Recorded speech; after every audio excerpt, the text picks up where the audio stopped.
देखो, हमने जो पार्ट 1 देखा उसमें उसके क्राइम्स देखे, है ना? एक तो arson, setting fire to his landlord's house, उसके बाद लंदन स्टोर में जो उसने शॉपलिफ्टिंग करी, और फिर ड्रूरी लेन में कपड़े चुराए, फॉल्स नोज, विस्कर्स, बैंडेज, है ना, कोट, सारे एवरीथिंग ही स्टोल। अब उसके बाद ये आ गया आइपिंग विलेज। अब आइपिंग विलेज में इसने क्या क्या करा वो याद कर लो। आइपिंग विलेज में सबसे पहली जो चीज है वो क्या था, उसकी इसेंट्रिसिटी। अब ये क्वेश्चन आता है कई बार कि why he was considered as eccentric. Eccentric वो होते हैं जो थोड़े पागल से होते हैं, धोनी होते हैं, कब क्या करते हैं उनका पता नहीं होता, उस टाइप के लोगों को इसेंट्रिक कहते हैं। And he was like that. Mister and Mrs hall ने इसको टॉलरेट किया, फिर भी अजीब बिहेवियर था इसका, बदतमीजी से बोलता था, he was very ill tempered, short tempered था, कब क्या कर दे कुछ पता नहीं चल रहा था, किसी को अपने रूम में अलाउ नहीं कर रहा था, पूरे मुंह पे पट्टी बांध के आया है, तो शक्ल तो दिख नहीं रही, आइडेंटिटी है ही नहीं। हम लोगों को कैसे पहचानते हैं? फेस से ना, फेस आपकी आइडेंटिटी होती है, और यहाँ पे तो आइडेंटिटी ही नहीं है। पर फिर भी आप उसको क्यों रख रहे हो? क्योंकि वो स्लैक सीजन था, बेचारों के पास इतनी कोई इनकम थी नहीं, तो उन्हें लगा चलो कोई तो आया, इसको टॉलरेट कर लेते हैं, कोई बात नहीं, है ना?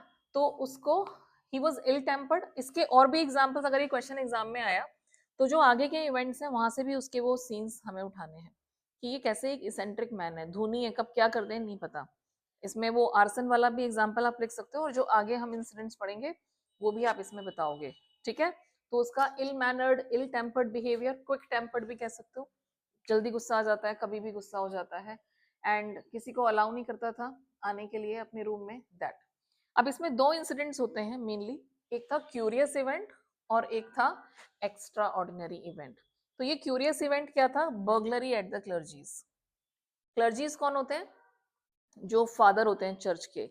और आपको पता है कि गांव में फादर की कितनी रिस्पेक्ट होती है, और उनके पास ही सबसे ज्यादा पैसा होता है। याद है फर्स्ट स्टेट फ्रेंच रेवोल्यूशन में सबसे ज्यादा जो पैसा होता था वो किनके पास होता था? क्लर्जीज के पास। तो इसने क्या डिसाइड करा कि भाई पैसे खत्म हो गए, और इसने उसको झूठ बोल दिया कि भाई मेरा चेक आने वाला है, तो I will give you money in some time. अब बर्गलरी इसने क्या करा, he went to clergy's house. अब क्लर्जीज को आवाज आई नीचे से कि भाई कोई ड्रॉर खोल रहा है, तो वो एक रॉड लेके नीचे आए, और they saw here and there, लेकिन कोई नहीं दिखा। उनको लग रहा था कि कोई है वहां पे, उनको फील हो रहा था, but still they were not able to see, क्योंकि वो तो नेकेड होके आया था, तो देयर वाज नो पॉसिबिलिटी। तो बर्गलरी में they could hear the chink of coins.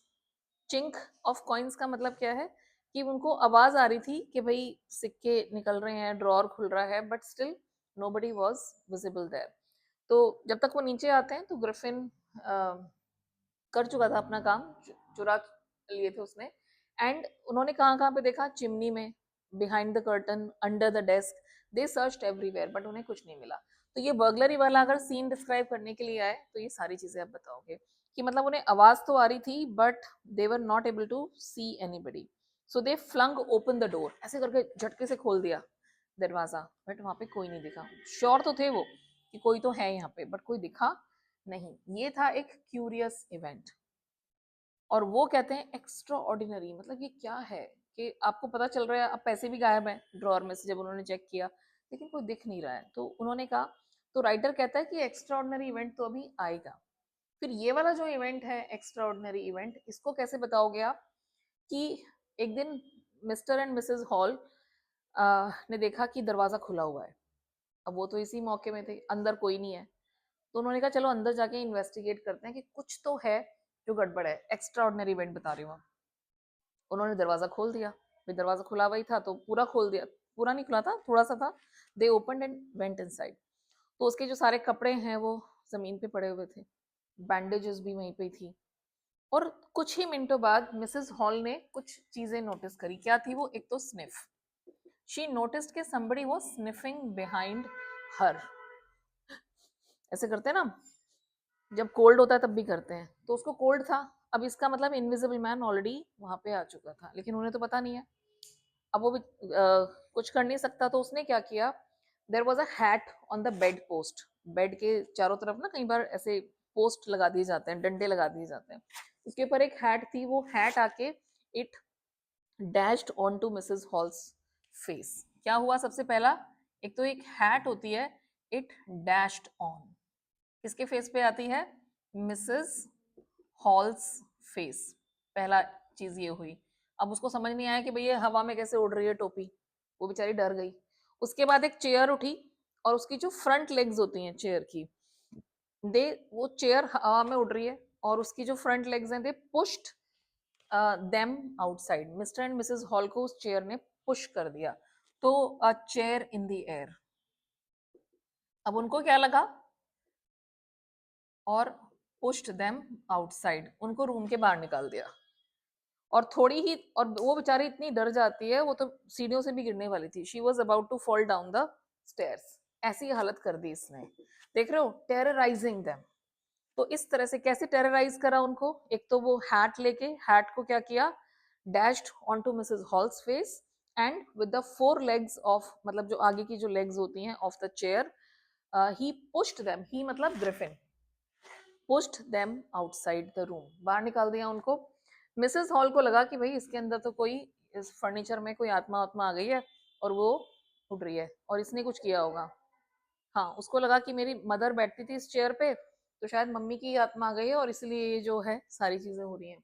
तो she has the superstitious beliefs. लेकिन गांव वाले इतने बेवकूफ नहीं होते कि वो सिर्फ इसी थियरी को मान के बैठ जाए। उन्होंने एक और चीज नोटिस करी कि भाई बर्गलरी हुई है क्लर्जी के घर में, बहुत गलत चीज है। और ये कब हुआ? जब ये स्ट्रेंजर आया उनके गांव में। इसमें एक फ्रेज दिया हुआ है कि जब ये स्ट्रेंजर आया था ना, तो it set every tongue wagging, हर एवरी टंग वेगल्ड। वेगल का मतलब क्या है? अगर टंग वेगल कर रही है, इसका मतलब कि लोग बोल रहे हैं, हर कोई इसी की बात कर रहा था।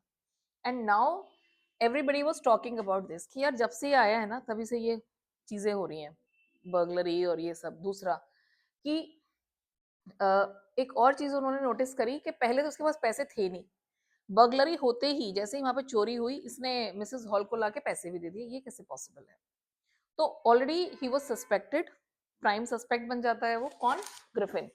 और मिस्टर जेफर्स को एक वारंट दिया जाता है कि भाई तुम जाओ और इसको पकड़ो। और अब मिस्टर जेफर्स आ जाते हैं वहां पे, कांस्टेबल था ये मिस्टर जेफर्स, याद ना, ये याद रखना है आपको। मिस्टर जेफर कम्स और he tries to catch him. ठीक है, एक तरफ तो ये वाला हो रहा है कि बाहर एक कांस्टेबल आ गया है। अब यहाँ पे अंदर क्या होता है, उस दरवाजे से जहां से कुर्सी ने उन्हें बाहर फेंका था, वहां से ग्रिफिन निकलता है। अब मिसेस हॉल कहती है कि भाई तू कैसे आ गया, तू कब अंदर गया, कैसे बाहर कैसे आया, पहले अंदर तो जाता, हमने तो देखा नहीं तुझे जाते हुए। तो उसको आता है गुस्सा। फिर से देखो वो इसेंट्रिसिटी। वो कहता है अच्छा ऐसा है, तुम्हें नहीं पता मैं कौन हूँ, रुको मैं दिखाता हूँ। And he started removing all those things. सोचो, अपनी नोज निकाल दी, है ना, और साथ में क्या किया उसने, he also removed his bandage and everything. और वो क्या बन गया? Headless man. और मिस्टर, ये जो जेफर्स आए थे, इसने कहा कि भैया मुझे तो ऑर्डर मिला है कि इसको पकड़ना है। अब चाहे मैं हेडलेस को पकड़ूं, चाहे इसका सर है या नहीं है, डजंट मैटर, मुझे तो पकड़ना है। तो वो जैसे ही जाता है, he removes all his clothes, becomes invisible completely. अब क्या इजी था उसे पकड़ना? और मिस्टर जेफर्स को एक ब्लो पड़ता है और बेचारा वहीं पे बेहोश हो जाता है। तो अगेन इसने क्या किया, वही अपनी क्रिमिनल वाली एक्टिविटी शुरू कर दी, and he started assaulting everyone. So this is the end of the chapter. Novel का एंड नहीं है, चैप्टर का एंड है। So this is the last part जहाँ पे Jaffers was there to arrest him. Magistrate ने उसको ऑर्डर दिया था कि भाई, वारंट इश्यू कर दिया था कि आपको इसको पकड़ना है। किसको? दिस स्ट्रेंजर को, ग्रिफिन को।